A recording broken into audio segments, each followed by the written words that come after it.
Mangungu, mwenyekiti wa Simba Sport Club, amefunguka mengi sana baada ya kulazimishwa na waandishi wa habari kuonekana kwenye mahojiano haya. Mangungu amefunguka mengi sana kwa nini Simba Sport Club imeshuka sana katika ligi la Tanzania pamoja na ligi ya kibingwa manake barani Afrika. Amezungumza mengi sana, tutaenda kusikiliza la kwanza hadi la mwisho. Pia amezungumza fezea Simba Sport Club na aibu ya Simba Sport Club inayoonekana hadi sasa. Twende tumsikilize Mangungu mwanzo mwisho. Huyu hapa.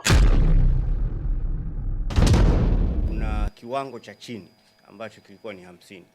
Kwa hiyo tutakaa na kuona na 80 na 90 ile kadi yake ifutike. Kadi yake itaendelea kuwepo kwa kuingizwa taarifa labda za ziada tu sasa hivi kutokana na ukuaji wa teknolojia na kadhalika. Zoezi hili kwetu sisi lina faida kwa sababu itakuja kuuisha wale ambao walikuwa na kadi wakazipoteza na zikuwa hazitolewi tena, wale ambao walikuwa wanahitaji kuwa na kadi mpya, na kuboresha pia. Kuna wengine wanachama wa Simba sasa hivi wamekufa, walikuwa wanachama wamehama na kadhalika. Kwa hiyo itatusaidia sana kuimprove, kuwa na records na takwimu sahihi zinazohusu wanachama, wapenzi na washabiki.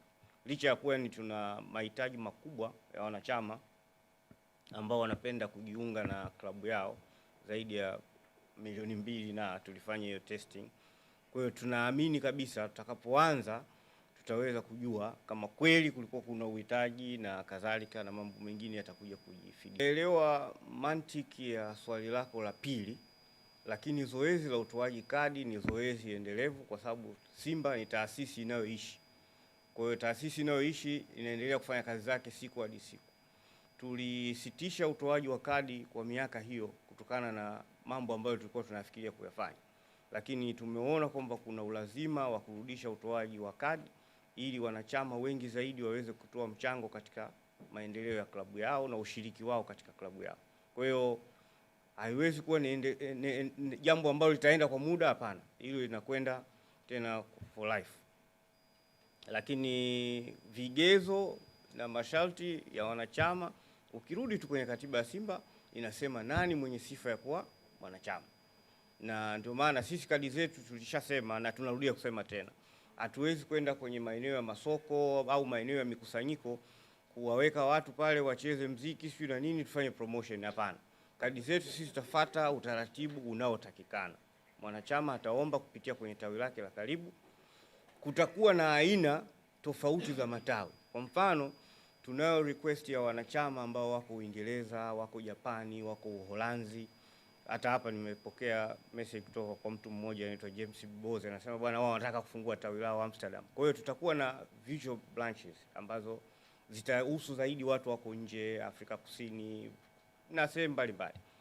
Tutaangalia na tutalitengenezea utaratibu wake. Lakini vinginevyo utaratibu wa upata. Sasa hiyo ni kwanza, uhai wa mwanachama wa Simba unategemea na yeye kucomply na yale masharti ya wanachama, ambayo mojawapo ni kulipa ada.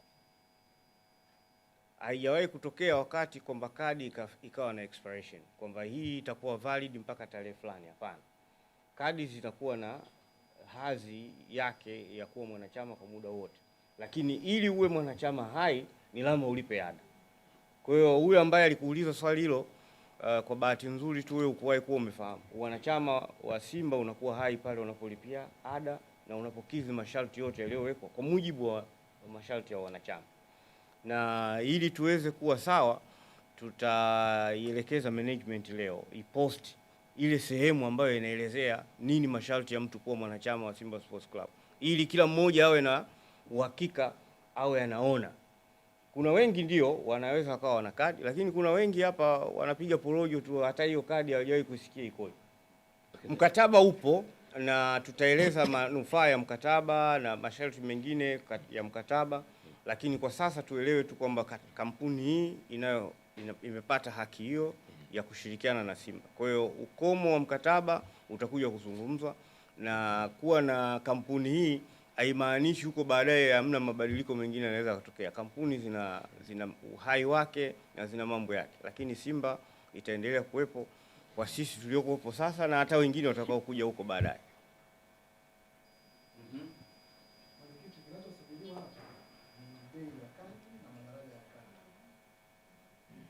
tutatoa.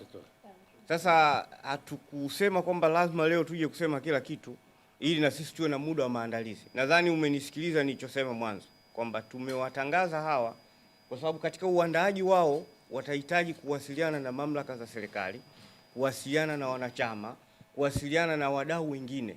Kwenye hiyo kadi kutakuwa na added value items, kwa maana labda pengine tunaweza tukafikiria kwenda kuweka mambo ya ruku, kuweka gesi, kuweka nini, ili mwanachama sasa asiwe na kadi 20 mpaka wallet inatuna, inaonekana yule jamaa kama ameweka mzigo, kumbe makadi matupu. Umeona? Kwa hiyo inaweza kawa kadi hiyo moja ikabeba vitu vingine tena. Kwa hiyo nadhani tumewatangaza, dhumuni rasmi ni kuwatambulisha kwa umma ili waweze kujua kwamba hawa ni watu ambao tuna mkataba nao, ili kazi zao zifanyike katika misingi ya kueleweka. Sisi huwa hatufanyi mambo ya kuficha ficha na nini. Hii ni taasisi ambayo inajiendeshwa kwa uwazi na ukweli.